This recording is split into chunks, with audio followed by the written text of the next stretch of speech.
안녕하세요. 뿌리까지 치료하는 한의학 박사 김선영입니다. 진료를 하다 보면 혀가 아파서 오시는 환자분들이 참 많으신데요. 처음부터 한의원에 오시는 환자는 단 한 분도 없습니다.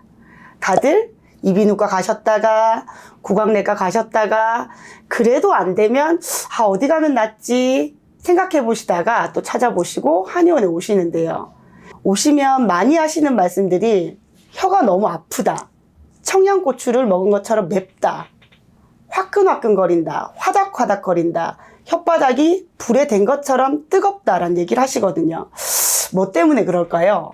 원인을 참 궁금해 하시는데 원인을 제가 알려드리겠습니다. 자, 우리의 혀는 심장과 연결이 되어 있습니다. 우리 몸에는 경락과 경맥이 있는데요. 심장을 반영하는 수소음신경이라는 맥이 있습니다. 수소음신경은 차고 시원하게 유지가 돼야 되는데 수소음신경에 열이 들게 되면 혀 쪽으로 열이 올라와서 부드러운 혀가 열에 반응을 받게 됩니다. 자, 혀 밑을 들어보시면 혈관이 보이실 텐데요. 우리 몸의 모든 혈관들은 몸속에 숨어 있는데 혀 밑에만 혈관을 관찰할 수 있도록 밖으로 노출된 혈관이 있습니다. 이것이 심장을 반영합니다. 그렇기 때문에 열의 작용이 올라오면 혀가 화끈거리고 맵고 뜨겁게 불에 데인 것 같은 통각작용이 민감해지면서 혀가 아파지는 것이죠. 자, 그렇다면 혀가 아프면 단순히 아픈 것 때문에 치료를 해야 될까요? 그렇진 않습니다. 비유가 좀 그렇지만 우리가 맛있게 얼큰하게 드시는 선짓국을 생각해 보세요. 선짓국은 동물 소의 피를 열로 가열하게 되면 피가 뭉근하게 뭉치면서 고체화되는데요. 혈액이 열의 작용을 받으면 우리 몸에 아주 가느다란 혈관들을 막게 됩니다. 미세하게 혈관벽으로 고체화되는, 아까 말씀드렸던 선짓국처럼요. 고체화되는 현상이 생기면서 혈관벽을 좁게 만드니까 심근경색, 뇌경색, 뇌출혈, 심장질환들이 많이 오게 되겠죠. 그러지 말라고 혀에서 1차적으로 알려주는 거예요. 자, 나 몸에 심장 쪽으로 화가 올라오고 있어요. 열이 올라오고 있어요. 주인님 알아차리셔야 돼요. 미리 나쁜 일이 벌어지기 전에 신호를 주는 거예요. 그런데 우리가 이 신호를 무시하면 어떻게 될까요? 더 안 좋은 단계로 가게 되겠죠. 우리 몸이 정말 똑똑한 게 이렇게 1차적으로 항상 신호를 주는 거예요. 자, 그러면 우리가 이 신호를 받게 되면 어떻게 행동해야 될까요? 이런 열작용을 꺼주는 행위를 해야 되겠죠. 지금부터 제가 댁에서 할 수 있는 간단한 방법들을 알려드리겠습니다.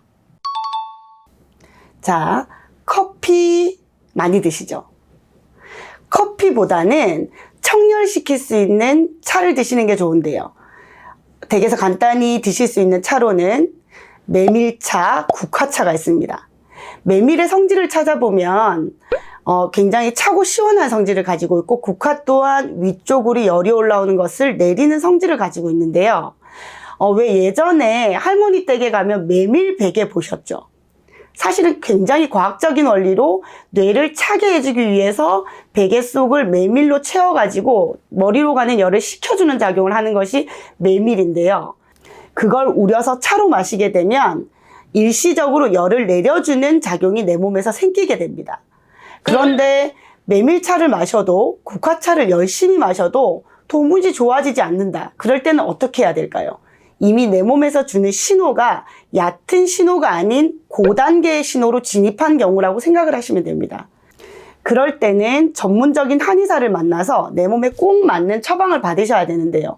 예를 들어 내가 혀가 아픈 지 1년이 되었다, 6개월이 되었다, 3년이 되었다에 따라 가지고 약 쓰는 방향성이 달라지게 됩니다. 체중에 따라서도 다르고 성별에 따라서도 달라지고요.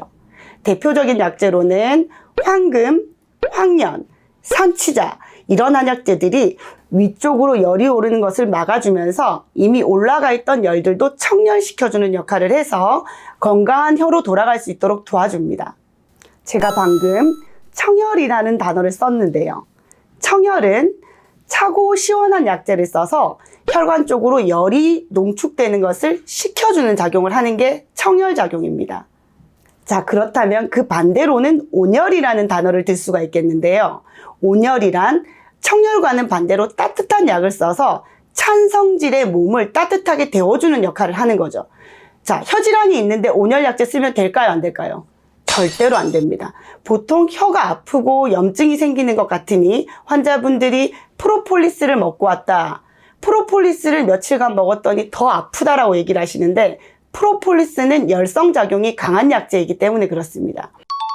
그렇기 때문에 단순히 염증 제거에 도움이 된다라고 알고 있는 상식으로 프로폴리스를 먹는다든지 열성약제를 먹게 되면 오히려 혀 통증이 더 가중될 수 있습니다. 조심하셔야 되겠죠? 자, 지금까지 만성설염, 설통, 구강자결감 증후군에 대해서 제가 설명을 드렸습니다. 제가 설명드린 정보를 토대로 해보시고 그래도 통증이 좋아지지 않는다면 댁에서 혼자 민간요법으로 치료를 해서는 안 되겠죠. 그럴 경우에는 반드시 전문가를 찾아 내 몸 상태에 맞는 진단을 받으시는 것이 중요합니다. 다음에 또 여러분들께서 고민하실 만한 주제로 한의학적으로 풀어볼 수 있는지 찾아보고 오겠습니다. 감사합니다.